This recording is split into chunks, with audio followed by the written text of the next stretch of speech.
महाराष्ट्रात आज 21-22 दिवस झाले लॉकडाऊन सुरू आहे.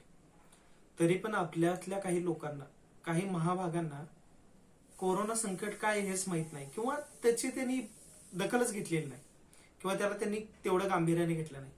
त्याच आपल्या लोकांसाठी, त्याच आपल्या मित्रांसाठी, त्याच आपल्या भावांसाठी मी एक छोटीशी कविता केली ज्याचं नाव आहे भावांनो आता तरी घरी बसा.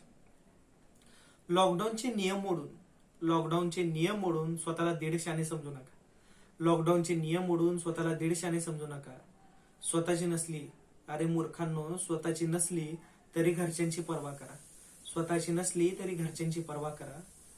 आणि भावांनो आता तरी घरी बसा. भावांनो आता तरी घरी बसा. मला काय होतंय म्हणून उगाच माज दाखवू नका. मला काय होतंय म्हणून उगाच माज दाखवू नका. स्वतःची काळजी स्वतःच करायला शिका. स्वतःची काळजी स्वतःच करायला शिका.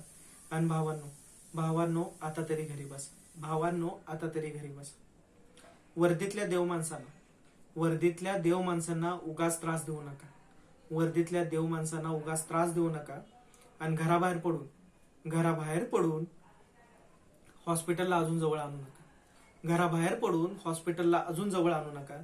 आणि भावांनो आता तरी घरी बसा. आता तरी घरी बसा. त्याला काय होतंय म्हणून मस्ती दाखवू नका. आणि कोरोनाशी दोस्ती करून देशावर संकट आणू नका. खरंच सांगतोय भावांनो आता तरी घरी बसा. आता तरी घरी बसा. आपल्याच चुकामुळं चीनमधनं कोरोना घराबाहेर आला. आता घरी बसून निदान तिसरी स्टेज तरी टाळा.